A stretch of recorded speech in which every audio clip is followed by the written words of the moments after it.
Você pode até não entender muito de literatura, mas eu tenho certeza que já ouviu falar em Clarice Lispector.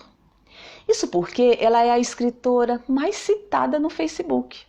Todos os dias nós vemos dezenas de frases atribuídas a Clarice Lispector circulando nas redes sociais. Embora nós sabemos, cá entre nós, que muitas dessas citações não são realmente de Clarice. O fato é que a nossa Lispector é um tipo de ícone literário para as redes sociais. Porém, antes de ser essa escritora famosa que nós conhecemos, Clarice Lispector conquistou o mundo inteiro com seus livros. Olha só, ela produziu dezenas de obras literárias e mais de 5.000 textos jornalísticos. Os seus livros foram traduzidos mais de 200 vezes para o mundo inteiro. Vocês ouviram o que eu disse? Eu disse mais de 200 traduções para diversas línguas em todo o mundo. Mas não é só isso não, viu? Entre os escritores judeus, porque a nossa Lispector era de origem judaica, Clarice é considerada a maior escritora judia do mundo. Eu disse a maior escritora. E ainda tem mais. O livro Todos os Contos, que é uma coletânea dos textos de Clarice, foi eleito um dos melhores livros do mundo inteiro pelo jornal The New York Times. Ou seja, deu para vocês perceberem aí que há muita coisa a ser falada sobre Clarice. Não deu? Claro, não dá tempo de falar tudo aqui.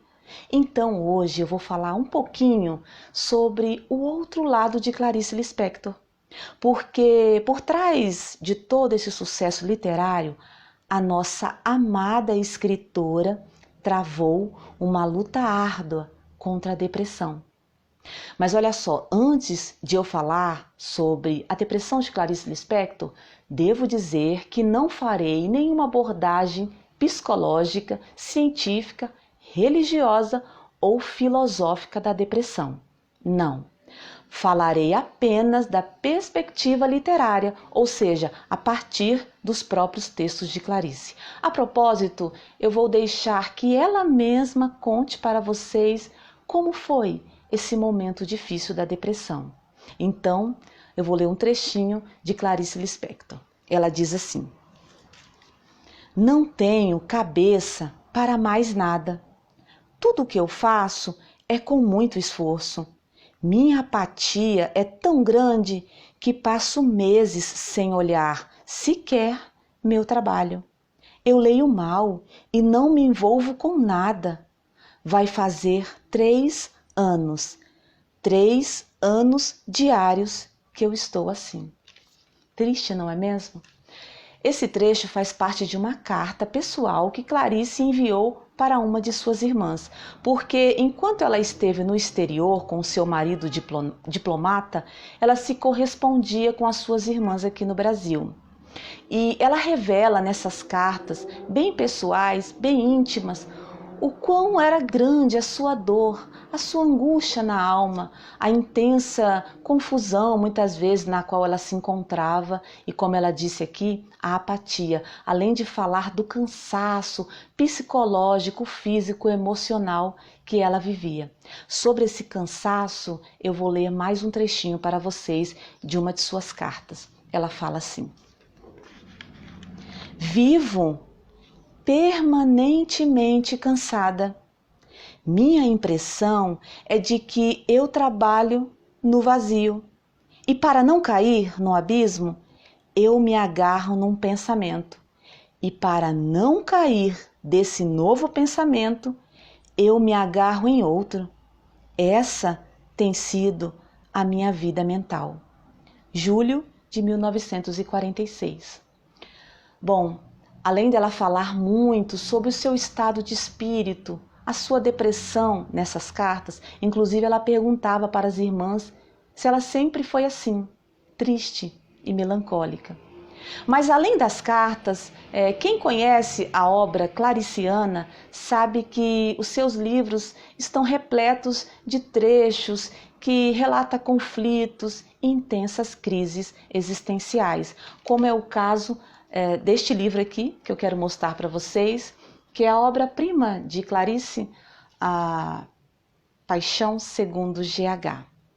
E aqui também ela fala sobre crises existenciais e esses conflitos que acontecem no âmago humano e que muitas vezes produz a depressão. Sobre isso eu quero ler um trecho que está escrito nesse livro, A Paixão segundo GH. Ela diz assim: E eu chorava, e dentro do meu inferno eu ofereci a Deus o meu soluço, e ele veio a mim. E agora ele me ocupava toda, porque eu ofereci a Deus o meu inferno. Então eu o entendi. Eu pude conhecer a Deus de uma forma que eu não entendia antes, me quebrando como uma flor, que ao nascer mal suporta se erguer e parece quebrar-se. E agora havia uma alegria dentro de mim, mesmo no meio do sofrimento, porque na minha humanidade eu fugi para Deus. Não é lindo? Aliás, se você está disposto a ler os livros de Clarice Lispector, você se deparará muitas vezes com Deus, porque a sua obra é repleta disso, mas não um Deus religioso, institucionalizado, mas o Deus de seus pais, o Deus de sua origem, o Deus de Israel. Bom, o vídeo já está longo e eu não quero me prolongar e nem cansar muito vocês, mas eu ainda tenho muita coisa para falar sobre a depressão, sobre esse lado sensível e forte da nossa Lispector. Mas, para não tomar muito tempo de vocês, posso continuar esse assunto em outro vídeo? Pode ser? Porque na próxima semana, além de ser comemorado o aniversário, o nascimento de Clarice Lispector, é também comemorado o dia que ela nos deixou. Então eu gostaria de deixar o segundo vídeo para encerrarmos esse assunto para a próxima semana. Pode ser? Então, até a próxima com mais sobre Clarice Lispector.